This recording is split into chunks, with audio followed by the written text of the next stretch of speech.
Hello दोस्तों। आज इस वीडियो के माध्यम से हम लोग डिस्कस करेंगे आज के इस लेक्चर में डाइवोर्स पे। ठीक है, जो सेक्शन 13 में है हिंदू मैरिज एक्ट 1955 का। तो दोस्तों, लेक्चर स्टार्ट करने से पहले एक रिक्वेस्ट है कि प्लीज आप मेरे चैनल को सब्सक्राइब करें और मेरे वीडियो को लाइक करें और ज्यादा से ज्यादा शेयर करें। तो चलिए दोस्तों, आज के टॉपिक पे आते हैं। दोस्तों, आज का टॉपिक है डाइवोर्स। तो सबसे पहले यह समझिए कि जो डाइवोर्स का जो थ्योरी है वो है कुछ इस प्रकार। एक है फॉल्ट थ्योरी, जिसका संबंध सेक्शन 13 सब सेक्शन 1 से है हिंदू मैरिज एक्ट का। दूसरा है breakdown theory, section 13 sub section 1A of Hindu marriage act. ठीक है। तीसरा है special theory, section 13 sub section 2 of Hindu marriage act. Mutual consent theory, section 13B of Hindu marriage act. तो ये कुछ 4 थ्योरी है डाइवोर्स को लेके। ठीक है, लेकिन आज का जो ये लेक्चर है वो सिर्फ बेस्ड होगा फॉल्ट थ्योरी पे। ठीक है, हम लोग ये समझेंगे कि एक मैरिज को खत्म किया जा सकता है। ठीक है, उसी को हम लोग कहते हैं डाइवोर्स। तो आखिर डाइवोर्स किन किन ग्राउंड पे लिया जा सकता है। तो दोस्तों, सबसे पहले हम लोग आज का जो लेक्चर है वो टॉपिक है पूरा कंसर्न है वो सेक्शन 13 से है। तो सेक्शन 13 कहता है हिंदू मैरिज एक्ट का कि जो भी मैरिज हुआ है हिंदू मैरिज एक्ट 1955 के लागू होने के बाद या पहले, उसको डिसॉल्व दैट मींस कि खत्म किया जा सकता है बाय वे ऑफ डाइवोर्स के माध्यम से। और ये कर कौन सकते हैं? तो हस्बैंड भी कर सकते हैं या फिर वाइफ भी कर सकती है। तो आखिर ऐसा कौन कौन से ग्राउंड है जिसपे डाइवोर्स लिया जा सकता है। तो दोस्तों, हम लोग डायरेक्ट पॉइंट पे आते हैं क्योंकि वीडियो बहुत शॉर्ट होगा और मैं कोशिश करूंगा कि ज्यादा से ज्यादा कंटेंट इस वीडियो में रख सकूं। तो सबसे पहले आता है, पहला ग्राउंड है एडल्टरी का। दोस्तों, जो एडल्टरी है उसको हिंदू मैरिज एक्ट 1955 में परिभाषित नहीं किया गया, लेकिन एडल्टरी को इंडियन पैनल कोड के सेक्शन 497 में परिभाषित किया गया है। और एडल्टरी एक क्या है? अपराध है। ठीक है, तो इस ग्राउंड एडल्टरी ग्राउंड पे, एडल्टरी का मतलब होता है नाजायज संबंध।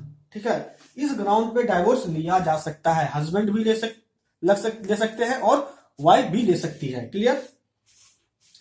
अब लोग बात करते हैं डाइवोर्स के ग्राउंड पे जो एडल्टरी होता है वो क्या होता है कि अगर हस्बैंड अपनी वाइफ को छोड़ के किसी अन्य वुमेन के साथ नाजायज संबंध बनाता है तो वाइफ इस ग्राउंड पे डाइवोर्स ले सकती है, जिसको हम लोग कहते हैं एडल्टरी का ग्राउंड।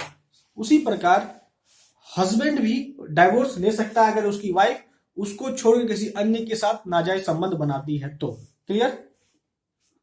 दूसरा पॉइंट है क्रूरल्टी का। दोस्तों, क्रूरल्टी के आधार पर भी डाइवोर्स लिया जा सकता है हस्बैंड के द्वारा या फिर वाइफ के द्वारा। क्लियर। तो एक यहां पे पॉइंट नोट कीजिए कि अगर हस्बैंड क्रूरल्टी करता है वाइफ के अगेंस्ट तो वाइफ के पास दो ऑप्शन, या तो वो डाइवोर्स ले ले, दूसरा या वो क्रूरल्टी का केस कर सकती है अपने वाइफ के अगेंस्ट 498A के तहत इंडियन पैनल कोड का। लेकिन हस्बैंड सिर्फ क्या कर सकता है? अगर उसकी वाइफ उसको प्रताड़ित करती है तो इस आधार पे वो डाइवोर्स ही ले सकता है, बाकी वो क्रिमिनल केस इंस्टीट्यूट नहीं कर सकता है अपने वाइफ के अगेंस्ट। दोस्तों, जो शब्द क्रूरल्टी है इसका स्कोप बहुत ब्रॉड है। ये क्रूरल्टी के अंतर्गत अगर हस्बैंड अपनी वाइफ को बोलता है कि जोर से बोल दे कि चाय बना, तो ये भी एक मानसिक प्रताड़ना हो जाता है। ठीक है, तो इस टॉपिक पे, इस पॉइंट पे हम लोग अगले लेक्चर में डिस्कस करेंगे। आज हम लोग सिर्फ कंसर्न रहते हैं कि कौन कौन से ग्राउंड पे डाइवोर्स लिया जा सकता है। तो दूसरा क्या था? क्रूरल्टी का। क्लियर। तीसरा है डेजर्सन का ग्राउंड। डेजर्सन का मतलब क्या होता है कि जब हस्बैंड अपनी वाइफ को या वाइफ अपने हस्बैंड को छोड़ देते हैं तो इस ग्राउंड में भी डाइवोर्स लिया जाता है, लेकिन उसका जो ड्यूरेशन होना चाहिए वो होना चाहिए कम से कम 2 वर्ष का। ठीक है, और जिस डेट से डिवोर्स पिटीशन फाइल हुआ है उस डेट से अगर 2 वर्ष, कम से कम 2 वर्ष तक के लिए अगर वाइफ अपने हस्बैंड को और हस्बैंड अपनी वाइफ को छोड़ चुका है तो इस ग्राउंड पे भी डाइवोर्स लिया जा सकता है। अब आता है चौथा ग्राउंड है एपोस्टेसी का। एपोस्टेसी का मतलब होता है धर्म परिवर्तित करना।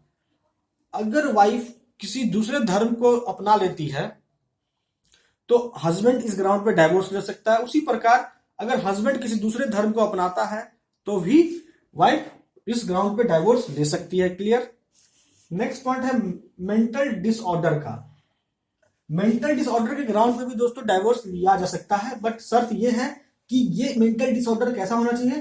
तो इनक्यूरेबल होना चाहिए। ऐसा मेंटल डिसऑर्डर होना चाहिए जिसको ठीक नहीं किया जा सकता है। क्लियर। और उस नेचर का भी मेंटल डिसऑर्डर होना चाहिए कि मेंटल डिसऑर्डर का मतलब था पागलपन। उस नेचर का भी होना चाहिए कि अगर वाइफ अपने हस्बैंड के साथ रहती है तो वाइफ को लगता है कि उसका जो हस्बैंड है उस मेंटल डिसऑर्डर से ग्रसित है कि वाइफ के लाइफ को खतरा हो सकता है, उसी प्रकार हस्बैंड को लगता है कि अगर उसकी वाइफ मेंटली डिस्टर्ब है और उस हद तक डिस्टर्ब है कि अगर उसका हस्बैंड अगर अपनी वाइफ के साथ रहा तो उसके जीवन को खतरा हो सकता है, तो इस आधार पे मेंटल डिसऑर्डर के ग्राउंड पे भी डाइवोर्स लिया जा सकता है। अब आता है नेक्स्ट ग्राउंड है लेप्रोसी का। लेप्रोसी का दोस्तों मतलब होता है कुष्ठ रोग। तो कुष्ठ रोग लेप्रोसी के ग्राउंड पे भी डाइवोर्स लिया जा सकता है, बट शर्त क्या होना चाहिए कि लेप्रोसी का नेचर कैसा होना चाहिए, तो इनक्यूरेबल होना चाहिए, मतलब कुष्ठ रोग ऐसा कुष्ठ रोग होना चाहिए जिसको ठीक नहीं किया जा सकता है, तो ही इस ग्राउंड पे डाइवोर्स लिया जा सकता है, या तो हस्बैंड के द्वारा या फिर वाइफ के द्वारा। क्लियर। अब लोग आते हैं नेक्स्ट पॉइंट पे। जो नेक्स्ट ग्राउंड है वो है वेनेरियल डिजीज। दोस्तों वेनेरियल डिजीज का मतलब होता है ऐसा कोई डिजीज जो कि फैलता है एक से दूसरे में, तो इस ग्राउंड पे भी डाइवोर्स लिया सकता है। जैसे एग्जांपल कि अगर हस्बैंड ग्रसित है एड्स से, तो एड्स जो है एक से दूसरे में फैलता है, तो कम्युनिकेबल फॉर्म है डिजीज का, तो इस ग्राउंड पे भी डिवोर्स लिया सकता है। ठीक है, क्लियर। अब हम लोग आते हैं नेक्स्ट राउंड पे। नेक्स्ट राउंड है रिनंसिएशन ऑफ वर्ड। इस ग्राउंड में क्या होता है दोस्तों कि अगर जो स्पाउस है, चाहे वो हस्बैंड हो या वाइफ हो, ठीक है, क्लियर, वो क्या करती है, जो सांसारिक मोह माया उसको त्याग देती है और सन्यासी बन जाती है, बन जाता है, तो इस ग्राउंड पे वाइफ या हस्बैंड डाइवोर्स ले सकता है, ले सकती है। क्लियर। अब आते हैं नेक्स्ट राउंड है दोस्तों, वो है मिसिंग फॉर ईयर्स। कहने का मतलब कि अगर हस्बैंड या फिर वाइफ कुछ सालों से मतलब कि कम से कम 7 सालों से लापता है, ठीक है, और उसके मिलने को लेके कोई गुंजाइश नहीं है, तो इस ग्राउंड पे भी डाइवोर्स लिया जा सकता है हस्बैंड के द्वारा या फिर वाइफ के द्वारा। दोस्तों ये जो ग्राउंड है इसको हम लोग पढ़ते हैं इंडियन एविडेंस एक्ट के साथ सेक्शन 108। सेक्शन 108 कहता है कि इंडियन एविडेंस एक्ट का कि अगर कोई व्यक्ति 7 साल से या उससे अधिक समय से लापता है तो यह माना जाएगा कि वह मर चुका है। क्लियर। प्रिजम्पशन यही होगा कि वो मर चुका है। ठीक है, क्लियर। दोस्तों हम लोगों ने इस वीडियो में डिस्कस किया बेसिकली हम लोग फॉल्ट थ्योरी। दोस्तों आते हैं इस लेक्चर को कंक्लूड करते हैं। तो कंक्लूजन क्या निकला आज के इस लेक्चर का कि डाइवोर्स का कुछ थ्योरी है, जैसे फॉल्ट थ्योरी है, ब्रेकडाउन थ्योरी है, स्पेशल थ्योरी है, म्यूचुअल कंसेंट थ्योरी है। तो आज का ये लेक्चर बेसिकली बेस्ड था फॉल्ट थ्योरी पे। तो फॉल्ट थ्योरी के अनुसार डाइवोर्स जो लिया जाएगा वो section 13 of Hindu marriage act, उसमें जो कुछ ग्राउंड्स है उसके आधार पे जो है क्या, adultery, cruelty, desertion, apostasy, mental disorder, leprosy, venereal disease, renunciation of world, missing for years. तो ऐसे कुछ ग्राउंड्स हैं जिसके बेस्ड पे डाइवोर्स लिया जा सकता है, मैरिज को डिसॉल्व किया जा सकता है। तो दोस्तों आज इस लेक्चर में इतना ही। Thank you for watching this video.